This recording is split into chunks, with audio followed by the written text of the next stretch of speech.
Semoga yang subscribe berikan rezeki melimpah dari arah tak terduga.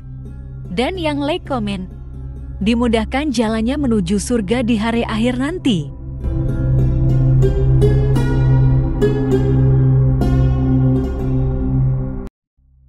Suatu hari, saat kota Madinah sedang dalam suasana aman dan tenang, terlihat dari tempat ketinggian di pinggir kota, debu tebal yang mengepul ke udara. Debu itu semakin meninggi, bergumpal-gumpal hingga hampir menutup angkasa. Angin yang bertiup menyebabkan gumpalan debu dari butiran-butiran pasir Sahara yang lembut dan terbang menghampiri pintu-pintu rumah di Madinah dan berhembus dengan kuatnya di jalan-jalan. Orang-orang menyangka ada badai yang menyapu dan menerbangkan pasir, tetapi kemudian dari balik tirai debu itu mereka mendengar sebersit kabar tentang kedatangan kafilah besar yang panjang. Tak lama kemudian, 700 kendaraan yang syarat dengan muatannya memenuhi jalan-jalan yang mengguncang Madinah. Orang-orang saling memanggil dan mengajak sesamanya untuk menyaksikan keramaian ini, serta turut bergembira atas kedatangan harta dan rezeki yang dibawa kafilah itu. Ummul Mukminin Aisyah ketika mendengar suara hiruk-pikuk kafilah yang bergerak maju itu bertanya, "Apakah yang terjadi di kota Madinah?" Ada yang menjawab, "Kafilah Abdurrahman bin Auf baru datang dari Syam membawa barang-barang dagangannya." "Jadi kafilah itu yang telah menyebabkan semua guncangan ini?" tanya Ummul Mukminin. "Benar, wahai Ummul Mukminin. Jumlahnya 700 kendaraan." Ummul Mukminin menggeleng-gelengkan kepala. Pandangannya menerawang jauh seolah-olah sedang mengingat-ingat peristiwa yang pernah dilihat atau ucapan yang pernah didengarnya. Kemudian ia berkata, "Aku pernah mendengar Rasulullah Shallallahu Alaihi Wasallam bersabda, aku melihat Abdurrahman bin Auf masuk surga dengan merangkak." Abdurrahman bin Auf akan masuk surga dengan merangkak. Mengapa ia tidak memasukinya dengan melompat atau berlari kecil bersama angkatan pertama para sahabat Rasulullah? Sebagian sahabat menyampaikan cerita Aisyah kepadanya, maka ia pun teringat telah mendengarkan hadis ini dari Nabi lebih dari satu kali dan dengan redaksi yang berbeda-beda. Sebelum tali-tali pengikat perniagaannya dilepas, Abdurrahman melangkahkan kakinya ke rumah Aisyah lalu berkata kepadanya, "Engkau telah mengingatkanku suatu hadis yang tidak pernah kulupakan.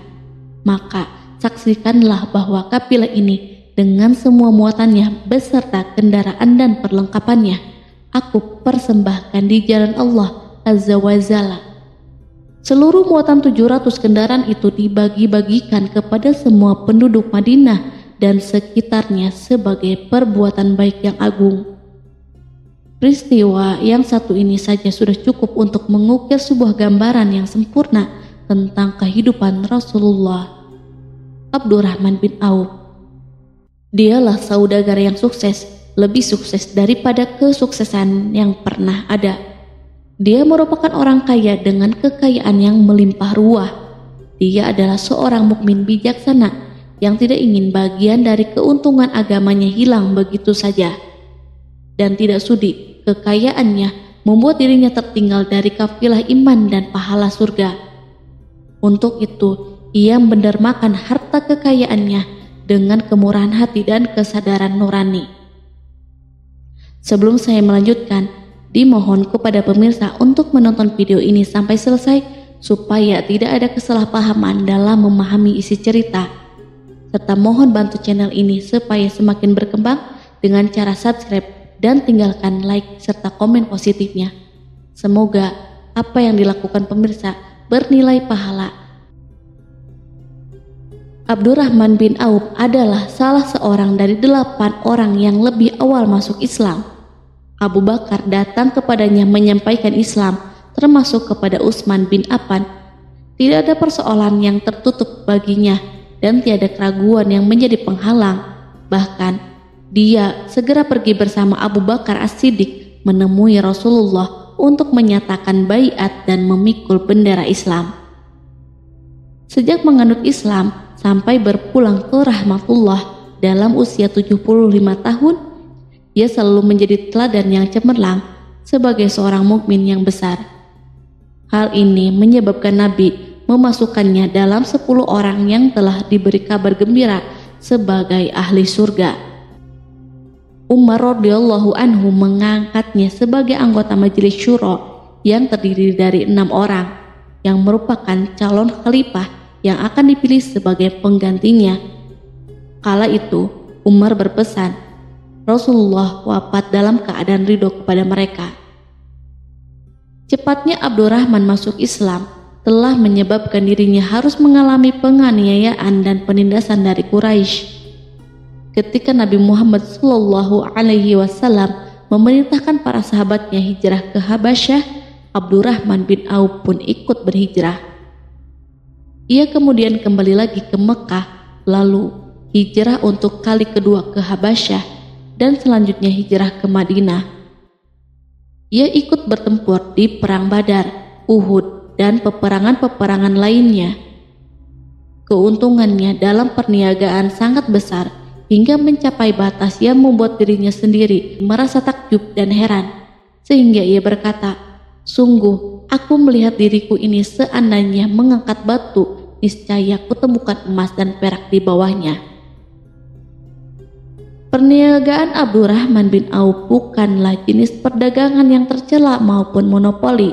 Bahkan ia sendiri bukanlah orang yang berlomba-lomba untuk mengumpulkan harta atas dorongan agar menjadi orang kaya. Sekali-kali bukan itu, melainkan suatu amal dan kewajiban yang keberhasilannya akan menambah kedekatan jiwa kepada Allah dan berkorban di jalannya. Abdurrahman bin Auf seorang yang kuat emosi jiwanya, di mana ia menemukan kepuasan emosinya itu dalam amal yang mulia. Apabila ia tidak sedang sholat di masjid dan tidak sedang berjihad dalam peperangan, ia pasti sedang mengurus perniagaannya yang berkembang pesat. Sehingga kapilah-kapilahnya dari Mesir dan Syria membawa ke Madinah barang-barang muatan yang dapat memenuhi kebutuhan seluruh jazirah Arab, baik pakaian maupun makanan.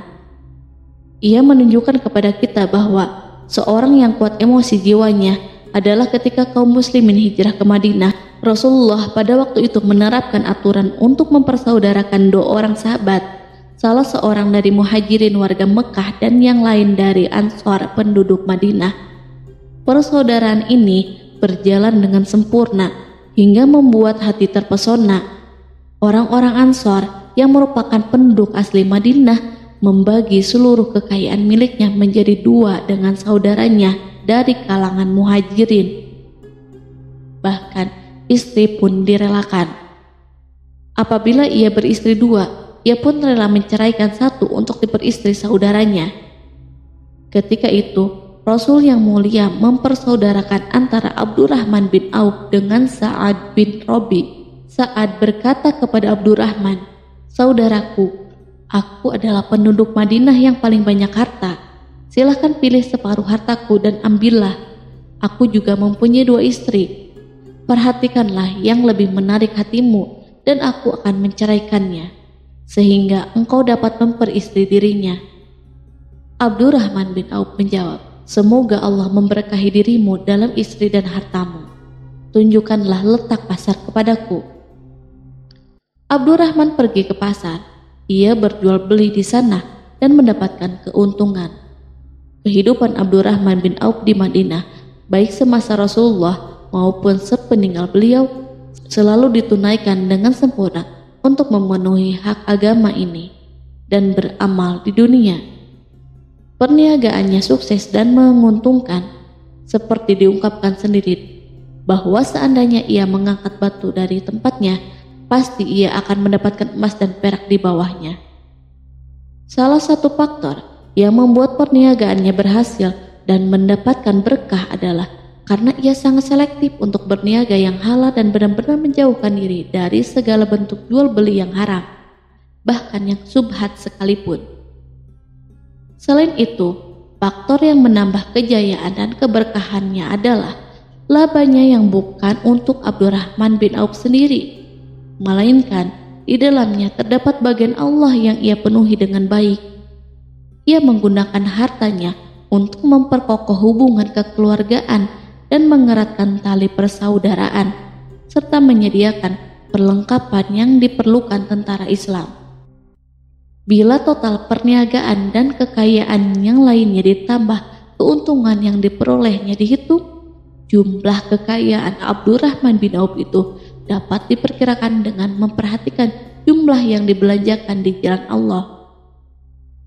Suatu hari ia mendengar Rasulullah bersabda, "Wahai Ibnu Auf, engkau termasuk golongan orang kaya dan engkau akan masuk surga dengan merangkak. Karena itu, pinjamkanlah kekayaan itu kepada Allah agar Dia mempermudah langkahmu."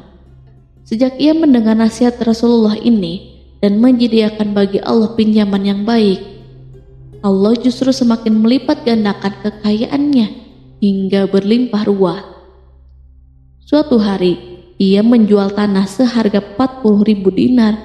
Kemudian uang itu dibagi-bagikan untuk semua keluarganya dari Bani Juhroh, untuk para istri Nabi, dan untuk kaum muslim yang miskin. Pada kesempatan lain, ia menyerahkan 500 ekor kuda untuk perlengkapan tentara Islam. Pada hari yang lain, ia menyerahkan 1.500 kendaraan unta. Menjelang wafat, ia mewasiatkan 50.000 dinar untuk diinfakkan di jalan Allah. Ia juga berwasiat bagi setiap orang yang ikut perang Badar dan masih hidup, masing-masing mendapat 400 dinar. Hingga Utsman bin Affan juga mengambil bagian dari wasiat itu, meskipun termasuk orang kaya. Ia berkata, harta Abdurrahman bin Auf halal lagi bersih, dan memakan harta itu membawa keselamatan dan keberkahan. Ibnu Auf adalah seorang yang mengendalikan hartanya, bukan dikendalikan oleh hartanya. Sebagai buktinya, ia tidak mau celaka dengan mengumpulkan dan tidak menyimpannya. Bahkan ia mengumpulkannya dengan tetap merendahkan hati dan dari jalan yang halal. Kemudian, harta itu tidak ia nikmati untuk kepentingannya sendiri, melainkan untuk dinikmati bersama keluarga, kerabat, rekan-rekan, dan masyarakat seluruhnya. Karena begitu luas pemberian serta bantuannya, ada yang mengatakan seluruh penduduk Madinah berserikat dengan Abdurrahman bin Auf pada hartanya. Sepertiga dipinjamkannya kepada mereka, sepertiga lagi dipergunakannya untuk membayar utang-utang mereka, dan sepertiga sisanya dibagi-bagikan kepada mereka. Harta kekayaan ini tidak akan pernah membuat kelegaan dan kesenangan pada dirinya selama ia belum menemukan jalan untuk membela agama dan membantu rekan-rekannya. Adapun untuk selain itu, ia selalu merasa khawatir terhadap kekayaannya. Suatu hari dihidangkan kepadanya makanan untuk berbuka, karena waktu itu sedang berpuasa. Ketika pandangannya tertuju pada hidangan tersebut, selera makannya pun bangkit. Namun ia justru menangis sambil berkata, "Mus'ab bin Umair telah gugur sebagai syahid, dan ia jauh lebih baik daripada aku. Ia hanya mendapatkan kapan sehelai kain yang jika ditutupkan ke kepalanya maka kelihatan kakinya, dan jika ditutupkan ke kedua kakinya terbukalah kepalanya. Demikianlah pula Hamzah yang jauh lebih baik daripada aku. Ia pun gugur syahid, dan saat akan dikuburkan hanya mendapatkan sehelai selendang. Dunia telah dihamparkan kepada kami seluas-luasnya, dan hasil sebanyak-banyaknya telah diberikan kepada kami. Sungguh, kami khawatir bila pahala kebaikan kami telah disegerakan balasannya di dunia." Pada peristiwa lain, sebagian sahabat berkumpul bersamanya menghadapi jamuan makan di rumahnya. Tak lama setelah makanan diletakkan di hadapan mereka, Abdurrahman menangis, sehingga rekan-rekannya bertanya, "Apa yang membuatmu menangis?" Ia pun menjawab, "Rasulullah telah wafat, dan semasa hidupnya beliau beserta keluarganya tidak pernah merasakan kenyang makan roti gandum. Apa harapan kita apabila dipanjangkan usia, tetapi tidak menambah kebaikan bagi kita. Demikianlah kekayaannya yang melimpah itu sedikit pun tidak membangkitkan kesombongan dan takabur dalam dirinya. Bahkan orang-orang mengatakan tentang dirinya, seandainya seorang asing yang belum pernah mengenalnya kebetulan melihatnya sedang duduk bersama budak-budaknya, niscaya ia tidak akan bisa membedakan di antara mereka. Tetapi bila seorang asing itu mengenal satu saja sisi jihad Ibnu Auf dan ujian yang dihadapinya, ia pasti langsung mengetahui siapa dia. Misalnya, ia mengetahui bahwa di badannya terdapat 20 bekas luka di perang Uhud dan bahwa salah satu dari bekas luka itu meninggalkan cacat pincang yang tidak sembuh-sembuh pada salah satu kakinya. Contoh lain, beberapa gigi serinya rontok di perang Uhud yang menyebabkan kecedalan yang jelas pada ucapannya. Saat orang asing itu tahu salah satu sisi ini, ia pasti menyadari bahwa laki-laki yang berperawakan tinggi dengan wajah berseri, kulit halus, pincang dan cedal sebagai tanda jasa dari perang Uhud. Itulah orang yang bernama Abdurrahman bin Auf. Semoga Allah ridho kepadanya dan ia pun ridho kepada Allah. Kita sudah terbiasa memperhatikan tabiat manusia bahwa harta kekayaan itu biasanya menyebabkan seseorang selalu gandrung untuk memiliki pengaruh guna melindungi kekayaan mereka dan melipat gandakan pengaruh itu. Selain untuk memuaskan nafsu demi kebanggaan dan kepuasan pribadi.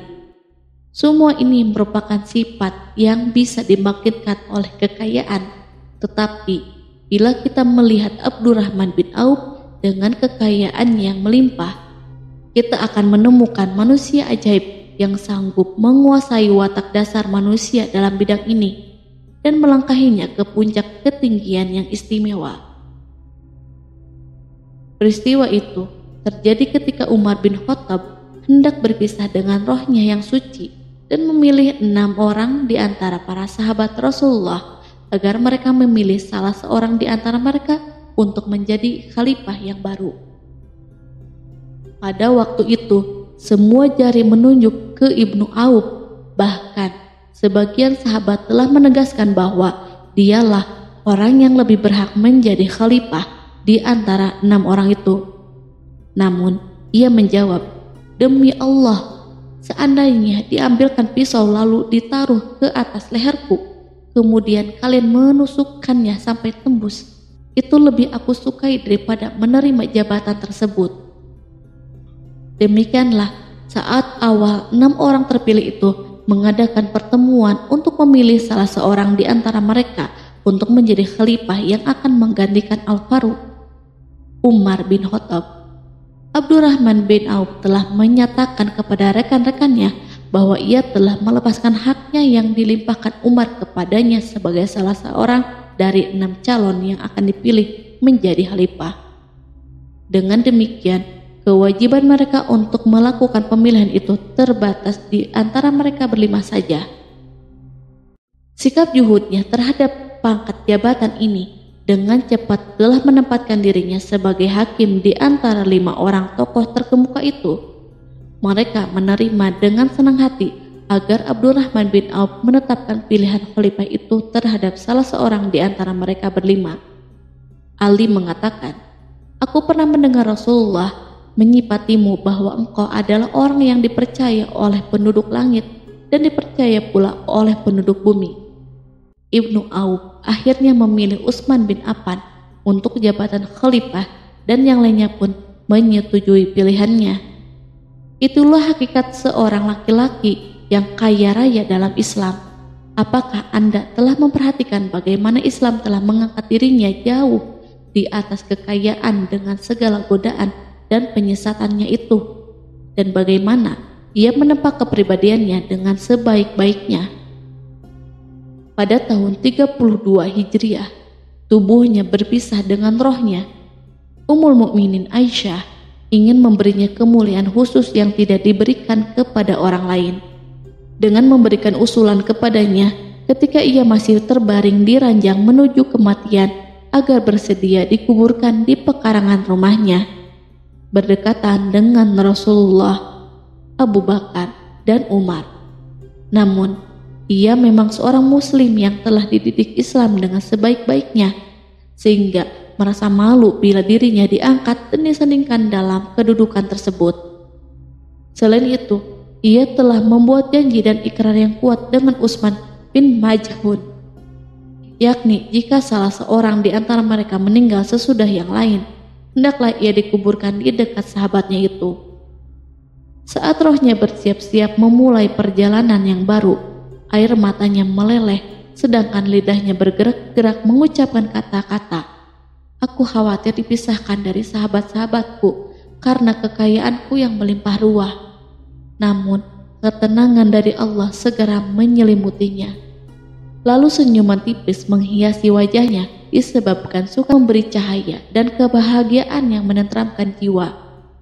Ia memasang telinganya untuk menangkap sesuatu, seolah-olah ada suara yang lembut, merdu yang datang mendekat. Ia sedang mengenang kebenaran sabda Rasulullah yang pernah beliau ucapkan, "Abdurrahman bin Auf di dalam surga."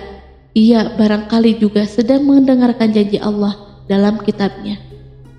Orang yang menginfakkan hartanya di jalan Allah, kemudian tidak mengiringi apa yang dia infakkan itu dengan menyebut-nyebutnya dan menyakiti perasaan penerima, mereka memperoleh pahala di sisi Rabb mereka.